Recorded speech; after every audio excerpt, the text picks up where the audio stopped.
Hello everyone, my name is Andy. Today is Tuesday, August 15th. Time is around 6:50 GMT, and we will have a look at the DAX futures on the Owanda platform. So here we are looking at the 4-hour chart. This weekend I made a higher time frame analysis, the weekly, the daily. So if you want to have a bit more context, please have a look at that video. For now, I will only consider here this part. So basically, we are still in this area. So we are still looking at two scenarios. Bearish scenario in which is indicated here in red, a bearish scenario which assumes that the wave 4 low is not in yet, but that we will take out this low before going higher again. And so that would mean that we have an expanded flat structure. So we go down as a wave A in 3, 1, 2, 3. Then this wave B here is something corrective, and then we should go down in 5 for our wave C. There is also a bullish scenario. The bullish scenario assumes that the wave 4 is in here, indicated in green. So this was our correction here then, ABC. Then here we had a wave 1 up. This should be a wave 2 down. We are in the area from where the wave 2 can return. So this is the area that we find by taking the length of wave 1. And then the area between the 0.5 and the 0.854 FIB retracement is the area from where we can go up again. We are currently in this area. We are already here for some time. So yeah, almost 2 weeks. We are sitting here. So let's see what we do from here. But yeah, I do not really favor one scenario above another. I think both scenarios are equally valid. So normally I draw my my primary scenario in green, my secondary scenario in red. But here I have to say I think both scenarios can play out, which makes it difficult to initiate a trade from here. It would be good if we get some clarity. So either a move to the upside, a move to the downside, so we have better data to trade here on the DAX. So let's have a look at 1 hour. So as you can see, let's start with the bullish scenario in green. So let's focus first on the green annotations. So then this here is again our wave 1. We came down our wave 2. This here is the area from where our wave 2 should end.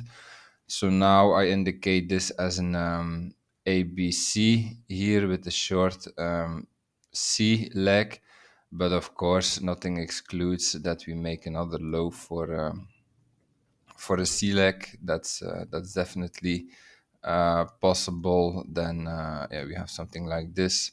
So then this is our B, and then yeah, we should have a C from here, like 1, 2, 3, 4, 5.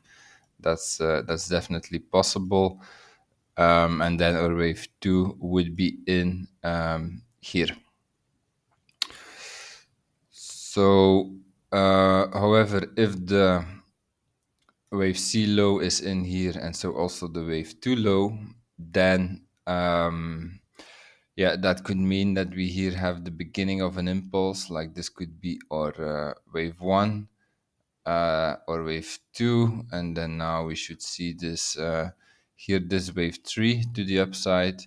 If this plays out, we also know the target area already for this wave 3. This would be the area that we find by taking the length of our wave 1, taking the length of our wave 2, and then here we should go into this green area. So let's see if we get there. Yeah, this might be an area from where we can initiate a short, but yeah, however, remember that we do not have to like a wave 3 can always extend. You do not have to end at the 1.618 fib extension. Like we can do more, and like if it is impulsive, yeah, then it can be dangerous to short. However, there's also a second reason why I think a short here might be a good idea. So like I said, I'm not really convinced that that this here that we now will see a wave 3 to the upside. It can also be that here the bearish scenario plays out, and if the bearish scenario plays out, then I believe this here was a wave 1 to the downside. Then here we have a corrective wave 2, and so if we would get back into this area here, this is the area where the wave 2 can end. So if we take the length of our wave 1, then here the area between the 0.5 and the 0.854 fib retracement is the area where our wave 2 can end. So then, yeah, I believe because a wave 2 can end and also wave 3 can end, that both bulls and bears will agree here, and that there will be some downward pressure. So if I initiate a short, it will be from this area, and then yeah, to go long, then we watch at this area, I think. So let's assume that our wave 2 is in now, right here. Then we can define the area for our wave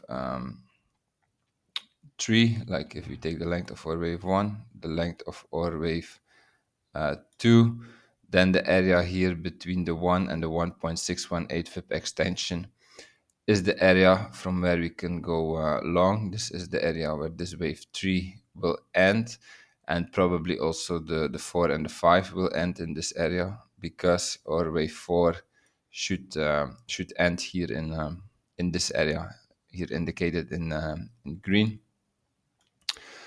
So this is the area from where I would like to initiate a long.